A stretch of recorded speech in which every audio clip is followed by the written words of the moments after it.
Everyone, I am Shreyasi. Welcome back to my another blog. কেমন আছো তোমরা সবাই? আশা করি খুব ভালো আছো। তো এই শ্রাবণ মাসের প্রথম সোমবার ছিল আমাদের বাড়িতে শিব পুজোর আগের দিনের ব্লগটাই আজকে তোমাদের সাথে আমি শেয়ার করছি। আর যেরকমটা দেখতে পাচ্ছ, প্যান্ডেলের কাজ কিন্তু এখনও চলছে, পুরোপুরি কমপ্লিট হয়নি। ওদিকে প্যান্ডেলের কাজগুলো চলছে আর এদিকে ফুলের যে কাজ করে আঙ্কেলগুলো তারাও চলে এসেছিলো সব জিনিসপত্র নিয়ে। আর এখন চলছে এক সাইডে ফুলের কাজ আর সাইডে চলছে কিছু প্যান্ডেলের কাজ বাকি আছে, সেগুলো চলছে। আর ওই তো প্রত্যেক বছরের মতন এই বছরও এই শিব ঠাকুরের মূর্তিটা আবার নিয়ে আসা হয়েছে গেটের ওপর লাগানো। আর ওপরে কাজগুলো প্যান্ডেলে এভাবে করা হচ্ছিল। আর এখন সকাল মোটামুটি 11টার মতন বেজে গিয়েছিল। আর গরমটাও পড়েছিল প্রচুর, এই প্যান্ডেলের ভেতরেও থাকা যাচ্ছিল না, কিন্তু বাইরে থেকে দেখা যাচ্ছিল আকাশটা বেশ মেঘলা হয়েছিল। আর প্রত্যেক বছরের মতন এবছরও পুজোর আগের দিনই একদম ঠাকুর আনা হবে। তো পুজোর আগের দিন মানে আজকে সন্ধেবেলায় গিয়ে আমরা ঠাকুর নিয়ে আসতে যাব। আর এখন এখানে চলছে ফুলের কাজগুলো, যেরকমটা আমি বলেছিলাম এবার রেড কালারের উপর করতে, মানে এবার ফুলের কাজগুলো রেড আর গ্রিনের উপর করতে। তো সেটাই হচ্ছে এখন রেডি।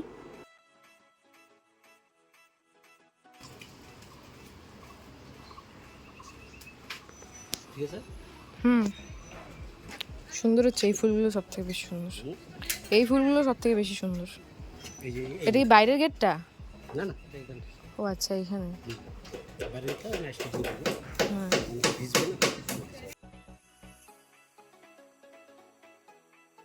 এই ফুলগুলো এখন রেডি করা হচ্ছিল যেখানে ঠাকুর বসবে সেখানের জন্য, কিন্তু আমি ভেবেছিলাম এটা বাইরের প্যান্ডেলের গেটটা রেডি করা হচ্ছিল। তো যাই হোক, বেশ সুন্দর রেডি করছে এটাও। আর তার উপর কিছু গ্রিনের কন্ট্রাস্ট থাকবে। তো দেখা যাক সেটা কীরকম হয়। আর এদিকে এই পাতাগুলোকে দেখে একদমই অরিজিনাল ভেবেছিলাম আমি। ফুলের ওপর যে পাতাগুলো বোঝাই যাচ্ছিল না এগুলো প্লাস্টিকের। আর এই হোয়াইট ফ্লাওয়ারগুলো দিয়ে বাকি মণ্ডপ ছাড়া বাকি জায়গাটা সাজানো হচ্ছিল এভাবে। তো এত টাইম থেকে যে রেডি করছিল মন্দিরের সাইডের ফ্লাওয়ারগুলো, সেগুলো রেডি। এখন এটা এখানে সেট করে দিচ্ছে।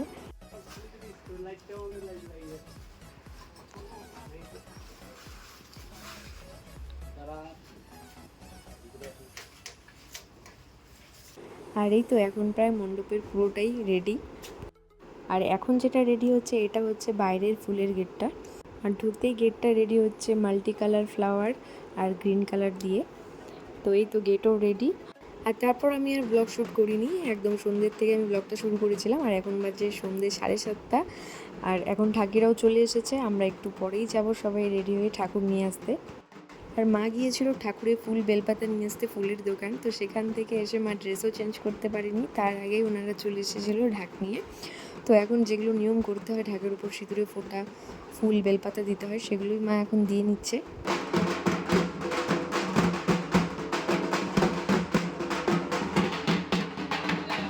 আর এই তো এদিকে আমিও রেডি ঠাকুর নিয়ে আসতে যাওয়ার জন্য, আমার সাথে সাথে সবাই রেডি। আর আমরাও বেরিয়ে পড়েছি ঠাকুর নিয়ে আসতে যাওয়ার জন্য। আর বেরিয়েই ফার্স্টেই আমার চোখটা পড়েছিল এই ছাদটার উপর, এত সুন্দর লাগছিল, ক্যাপচার না করে আর পারিনি। আর আমি এখানে সবার শেষে আস্তে আস্তে হেঁটে হেঁটে যাচ্ছিলাম আর ছোটো ছোটো ভিডিও ক্লিপস নিচ্ছিলাম ব্লগের জন্য। আর এখানে আমার সাথে আছে এখন আমার বোন প্রিয়া আর রূপাই। আর ওই তো এখানেও বাপি সবার আগেই হাঁটছে, কারণ আমার বাপি ভীষণ স্পিডে হাঁটে। আর আমার হালাত তো দেখতেই পাচ্ছ কী অবস্থা সোয়েটিংয়ে। আমি বাড়ি থেকে বেরোতেই আমার ভীষণ সোয়েটিং হচ্ছিলো, ভীষণ গরম লাগছিলো। আর এই তো এখন আমরা চলে এসেছি যেখানে ঠাকুর বানাতে দিয়েছিল। জাস্ট দেখো ঠাকুরটা দেখতে কতটা সুন্দর হয়েছিল, ভীষণ সুন্দর হয়েছিল। আর এখানে ঠাকুর খুব সুন্দর বানায়। আগের বছরও আমাদের ঠাকুর এখান থেকেই নেওয়া হয়েছিল। আর এখানে দেখতে পাচ্ছ কত দুর্গা ঠাকুর রেডি করা হচ্ছে। এখানে কিন্তু দুর্গা ঠাকুরের কাজগুলো কিন্তু অনেকটাই হয়ে গিয়েছিল। আর এখানে সাইডে আমি দাঁড়িয়ে হাওয়া খাচ্ছিলাম, যতটুকু টাইমে আর কি হাওয়া পাওয়া যাচ্ছিল। আর এই তো আমরাও বেরিয়ে পড়েছি ঠাকুর নিয়ে।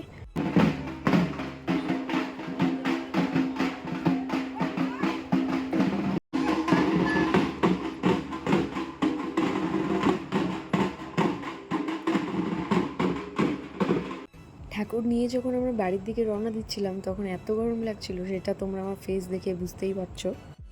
সবারই মোটামুটি একই অবস্থা ছিল, কিন্তু আমার ফেসে সোয়েটিং বেশি হওয়ার জন্য বোঝা যাচ্ছিল হয়তো। আর বারবার আমার চোখটা শুধু ওই আকাশের চাঁদের দিকেই যাচ্ছিল। দেখো কত সুন্দর লাগছে, পুরোটাই মেঘ দিয়ে ঢাকা।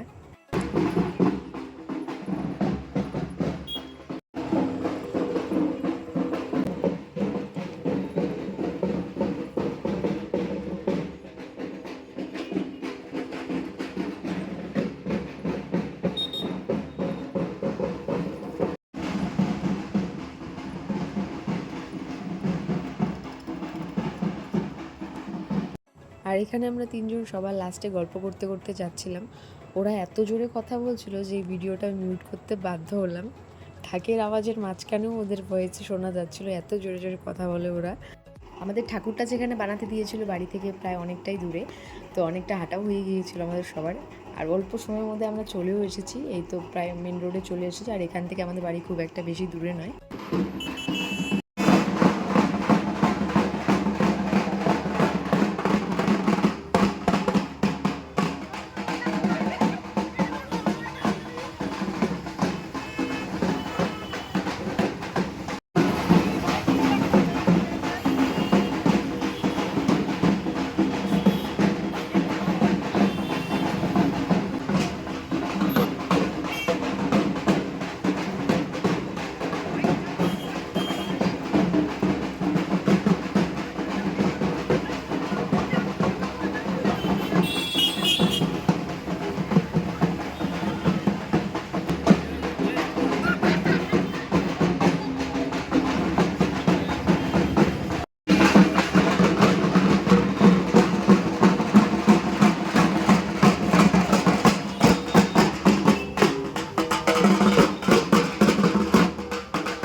এমনিতেই যা গরম পড়েছিল আর তার উপর আবার এতটা রাস্তা হাঁটতে হচ্ছিলো, আমার ফেস পুরোটা গরমে লাল হয়ে গিয়েছিল। দেখে মনে হচ্ছিলো যে আমি ব্লাশ বেশি দিয়ে ফেলেছি। আসলে একদমই ওরকম ব্যাপার নয়, এটা ক্যামেরাতেও বোঝা যাচ্ছিলো এতটাই লাল হয়ে গিয়েছিল।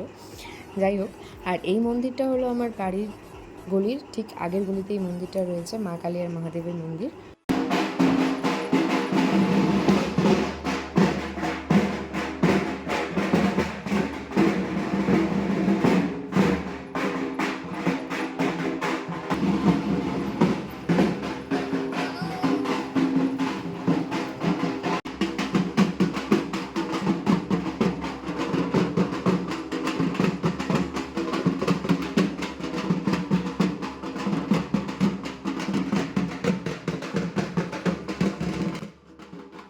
আর এই তো ঠাকুর নিয়ে আমরা চলেও এসেছি বাড়ির মোড়ে।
আর এখন ঠাকুরটা নামিয়ে নিয়েছে, আর যেখানে ঠাকুরকে বসিয়ে বরণ করা হবে সে জায়গাটা মা একটু জল দিয়ে নিচ্ছে। আমরা তো সবাই ঠাকুর আনতে চলে গিয়েছিলাম, আর মা বাড়িতে ঠাকুরকে বরণ করবার জন্য যা কিছু লাগবে সব সেগুলো রেডি করছিল। আর আগে একটা আসন পেতে তারপর ঠাকুরকে বসিয়েছে এখানে। আর আমরা তো সবাই ঠাকুরের ফেস আগেই দেখে এসেছি সেই দোকান থেকে, আর এখন দেখি মাদের সবার কীরকম রিয়াকশন হয় ঠাকুরের ফেস দেখে। আর ঠাকুরকে বরণ করবার জন্য এই প্রদীপগুলো লাগবে কুলোর ওপর ধান দিয়ে, তো এগুলো প্রত্যেক বছরই লাগে ঠাকুর বরণ করবার জন্য। আর এখন পেপারটা সরিয়ে দেওয়া হচ্ছে, সারাটা রাস্তা এভাবেই পেপার দিয়ে ঢেকেই আনা হয়েছিল। আর দেখতেই পাচ্ছ ফেসটা কত সুন্দর, সবারই ভীষণ পছন্দ হয়েছে, ভীষণই সুন্দর ঠাকুর বানিয়েছে বলার বাইরে। আর এখন প্রথমেই সবার আগে মা বরণ করে নিচ্ছে ঠাকুরকে।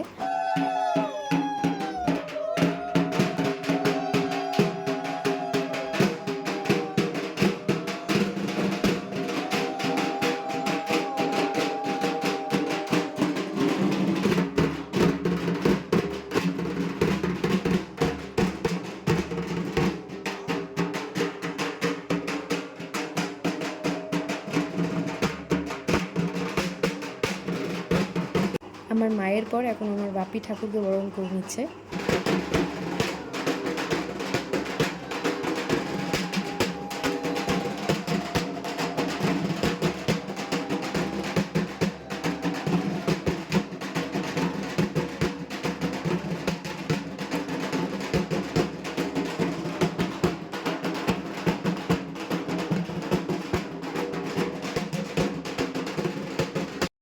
আর বাপির পর এখন আমি ঠাকুরকে বরণ করছি। আমি ফার্স্ট টাইম ঠাকুর বরণ করছি, এটা গত 2 বছর আমি বরণ করিনি।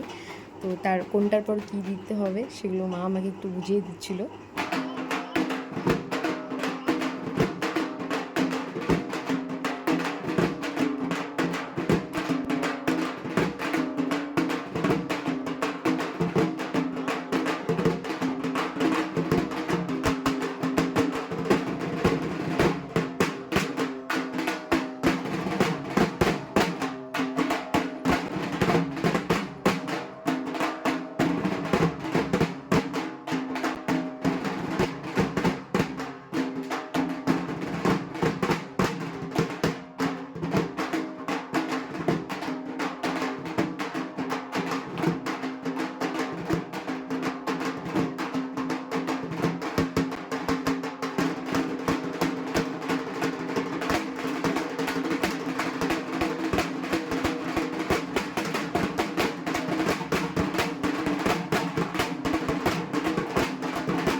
তো হয়ে গিয়েছে আমাদের ঠাকুর বরণ। আমার পর আমার ছোটো কাকাইও ঠাকুরকে বরণ করেছিল, কিন্তু সেটার ভিডিও ক্লিপসটা নেওয়া হয়নি।